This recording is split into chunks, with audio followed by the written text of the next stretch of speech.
नमस्कार, आप सभी का स्वागत है हमारे यूट्यूब चैनल में। आज का हमारा टॉपिक है topic of communication and the communication flow. संचार के प्रकार व प्रवाह। संचार के प्रकार। संचार फॉर्मल होता है, इनफॉर्मल होता है, हॉरिजॉन्टल होता है, वर्टिकल होता है, डायगोनल होता है, कंस्ट्रक्टेड होता है, सिंगल कम्युनिकेशन होता है, वाइड और मास कम्युनिकेशन होता है, इंटरनल कम्युनिकेशन होता है और एक्सटर्नल कम्युनिकेशन होता है। फॉर्मल कम्युनिकेशन वह कम्युनिकेशन होता है मतलब जो संचार जो संगठन के नियम नीति पर आधारित होता है, चैनलों के माध्यम से किया जाता है, वो फॉर्मल कम्युनिकेशन होता है। इसकी विशेषता यह होती है ये पूर्व निर्धारित चैनलों से होता है। इसे पदानुक्रम का पालन होता है, लिखित रूप से अधिकतर होता है। इसमें समय पर प्रक्रिया निश्चित होती है। संगठन के उद्देश्य व लक्ष्यों को प्राप्त करने में सहायक उदाहरण के तौर पर जैसे समाचार पत्र हो गया, आदेश पत्र, परितंत्र, परिवेदन, कार्यालय विज्ञापन, बैठक इत्यादि। इनफॉर्मल कम्युनिकेशन यानी अनौपचारिक संचार। वह संचार जो व्यक्तिगत संबंधों में तथा अनौपचारिक चैनलों के माध्यम से संगठनों में अनौपचारिक संचार कहलाता है। यह स्वपूर्वक होता है या कोई निर्धारित चैनल नहीं होता, मौखिक रूप से अधिक होता है, तेज व लचीला संचार है। यह सामाजिक संबंधों को मजबूत बनाता है। उदाहरण के तौर पर जैसे मित्र आपस में बातचीत कर रहे हैं, चाय पर चर्चा हो गई, जन्मदिन की शुभकामनाएं इत्यादि। एक एग्जाम्पल के तौर पर इसे समझ सकते हैं। इसे आसान करने के लिए टेक्स्ट दे रखिए, आप इसे आसानी से समझ सकते हैं। आगे आप बात करते हैं संचार प्रवाह यानी कम्युनिकेशन फ्लो यानी लंबवत संचार यानी वर्टिकल कम्युनिकेशन। वह यह संचार उस स्तर से निम्न स्तर या निम्न से उस स्तर की ओर होता है, जैसे उच्च प्रबंधन, मध्यम प्रबंधन, निम्न प्रबंधन, कर्मचारी स्तर, कार्य स्तर, इसे अवरोही तथा उसमें हम कर सकते हैं। क्षैतिज संचार यह सामान्य स्तरों के विभागों या व्यक्तियों के बीच होता है। उदाहरण के तौर पर जैसे मार्केटिंग विभाग, उत्पादन विभाग, वित्त विभाग आपस में। तृतीय स्तर यह संचार विभिन्न स्तरों के माध्यम विभिन्न विभागों के बीच के तिरछे के रूप में होता है। अन्य संचार के प्रकार होते हैं जैसे कंस्ट्रेंट एक व्यक्ति से दूसरे व्यक्ति से कई तक, विस्तृत एक से बहुत बड़े समूह तक यानी जन समूह तक। इंटरनल संगठन के भीतर होता है, एक्सटर्नल संगठन के बाहरी जनता ग्राहकों के बीच होता है। संचार के प्रमुख घटक सेंडर, मैसेज, चैनल, रिसीवर और इनके बीच एक महत्वपूर्ण चीज जो होती है जो संचार को काफी महत्वपूर्ण बनाती है वो होता है फीडबैक। अब बात करते हैं मीडिया एंड कम्युनिकेशन। मीडिया व संचार। संचार के मॉडल। संचार के मॉडल में योजनात्मक चित्र व संरचना है जो समझाते हैं कि संदेश व्यक्ति के समूह के द्वारा एक दूसरे से किस प्रकार पहुंचता है। संचार का कुछ महत्व है। इसके मॉडल की टाइप्स के मॉडल की बात करें तो अरस्तु model, Lasswell model, Shannon and Weaver model और बेर्नो मॉडल। अरस्तु मॉडल में जो होता है, अरस्तु मॉडल में जो है सेंडर, स्पीच और लिसनर ये जो होते हैं महत्वपूर्ण होते हैं। ये सबसे पुराना और सबसे सरल संचार का मॉडल है। इसकी विशेषता यह होती है कि मॉडल सार्वजनिक भाषण यानी पब्लिक स्पीकिंग पर आधारित होता है। इसमें मुख्य रूप से तीन महत्व तत्व होते हैं। वक्ता, भाषण, श्रोता यानी कि स्पीकर, स्पीच एंड लिसनर। इसमें जो फीडबैक होता है, प्रतिक्रिया देना, वो बहुत महत्वपूर्ण होता है। लेसवाल के मॉडल की बात करें तो इसे एक प्रस्तावक जो है लेसवाल के द्वारा किया गया था। यह मॉडल 5 प्रश्नों पर आधारित है। हु यानी कौन, से व्हाट क्या कहता है, इन विच चैनल किस माध्यम से, टू व्हॉम किसे, विद द व्हाट इफेक्ट क्या प्रभाव पड़ता है।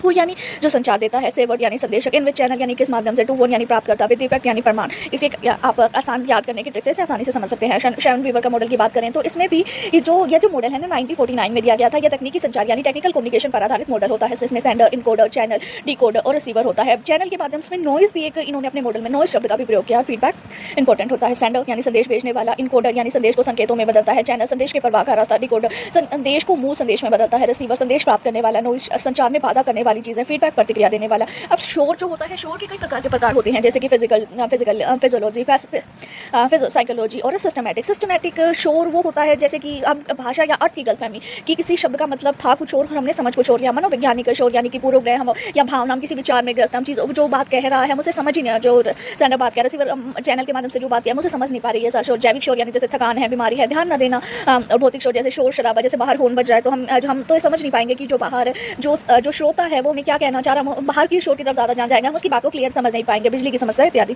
ब्रेलो इत्यादि का मॉडल डाविड के ब्रेली 1966 में मॉडल दिया गया। SMCR यानी sender, message, channel, receiver.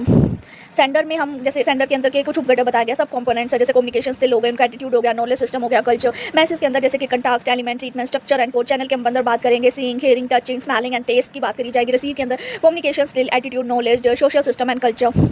Media जो है ना संचार की प्रक्रिया में बहुत ही महत्वपूर्ण सहायक होता है। ये जो जो शैनन वीवर थे ना, इन्होंने अपने मॉडल में शोर को भी शामिल किया, फीडबैक के साथ साथ शोर को भी शामिल किया। ये सारे मॉडल जो हैं बहुत एग्जाम पॉइंट ऑफ व्यू से बहुत इंपॉर्टेंट है। ये इसका क्विक रिवीजन है, प्लीज इसे ध्यान से देखें। आइए अगला टॉपिक शुरू करते हैं।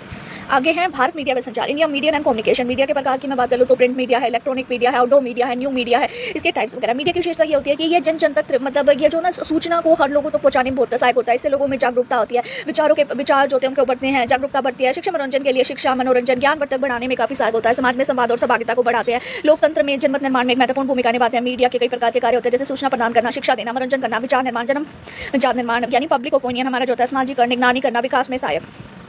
इंटरेक्टिव मीडिया की बात की जाए तो इस मॉडल में संचार की दो तरफ प्रक्रिया होती है जिसमें फीडबैक लगातार चलता रहता है। यह सतह और सक्रिय प्रक्रिया है, दोनों पक्ष एक दूसरे की प्रक्रिया को समझते हैं, तभी प्रभाव जो हमारा संचार होता है वो प्रभावी संवाद के लिए आवश्यक है।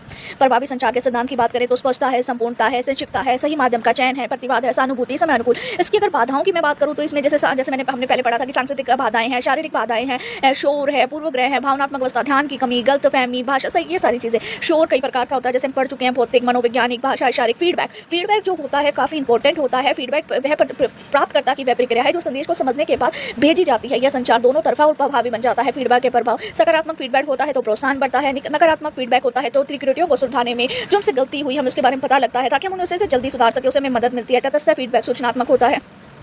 संचार की प्रक्रिया यानी इसमें सेंडर है, मैसेज है, चैनल है, नॉइज़ है, रिसीवर है, फीडबैक है, ये सारी चीज़ें। भारतीय मीडिया व संचार संस्थाएं की बात किया जाए, इंडियन मीडिया एंड कम्युनिकेशन। भाषा व सांस्कृतिक बाधाओं की बात की जाए तो भाषा, सांस्कृतिक परंपराएं, मूल्य, धारणा व प्रतीकात्मक अर्थों के कारण संचार में आने वाली रुकावटें भाषा व सांस्कृतिक बाधा कहलाती हैं। सिस्टमैटिक बैरियर: शब्दों के अर्थ को समझने में कठिनाई होती है। नॉन वर्बल बैरियर्स यानी हाव भाव, संकेत, शारीरिक भाषा की गलत व्याख्या होती है। क्रॉस कल्चर कम्युनिकेशन यानी अलग अलग संस्कृति की पृष्ठभूमि के कारण प्रोड्यूस आंसर, पूर्वग्रह धारणा, जो मतलब हमने अपने मन में पहले से ही धारणा बना रखी है, वो भी संचार को प्रभावित करती है। मूल्य व मान्यताओं के अनुसार, वैल्यू एंड बिलीफ डिफरेंसेस, समाज और संस्कृति के मूल्य में अंतर। प्रेस काउंसिल एक्ट 1978 में दिया गया। ये इसके कुछ फंक्शन हैं: प्रेस की समानता की रक्षा करना, पत्रकारिता मानकों को बढ़ाना, प्रेस से संबंधित शिकायतों की सुनवाई करना, पत्रकारिता के क्षेत्र में आचार संहिता को लागू करना। इसके महत्व कुछ दे रखे हैं, जैसे कि महत्व की बात की जाए तो समानता और जिम्मेदारी को बनाए रखना, पत्रकारिता की गुणवत्ता और नैतिकता को बढ़ाना, जनता और प्रेस के बीच एक विश्वास जो होता है वो कायम रखना। तकनीकी ज्ञान के अभाव की मैं बात करूँ, लैक ऑफ टेक्नोलॉजी नॉलेज, तो जब संचार करने वाला या प्राप्त करने वाला संचार माध्यम या तकनीक का ज्ञान नहीं होता तो यह बाधा उत्पन्न होती है, जैसे कि संदेश समझने में कठिनाई, संचार में देरी, गलत व्याख्या।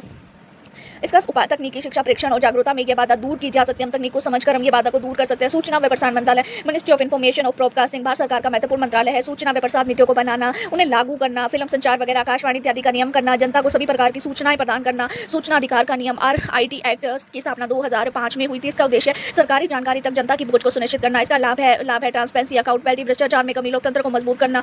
इसके मतलब प्रत्येक नागरिक को सूचना प्राप्त करने का अधिकार है। आवेदन करने के लिए समय सीमा जो है वो 30 दिन तक की अपील का प्रावधान है। प्रसार भारती की स्थापना 1997 में हुई। भारत का सार्वजनिक सेवा प्रसार है यानी पब्लिक सर्विस ब्रॉडकास्टर। आकाशवाणी की स्थापना 1936 में हुई। भारत की सबसे पुरानी रेडियो सेवा। दूरदर्शन की स्थापना 1959 में हुई। भारत की राष्ट्रीय टेलीविजन सेवा। पत्रकार कल्याण योजना, पत्रकारों के कल्याण के लिए भारत सरकार की योजना। स्वास्थ्य बीमा, दुर्घटना बीमा, पेंशन, अन्य सुविधाएं प्रदान की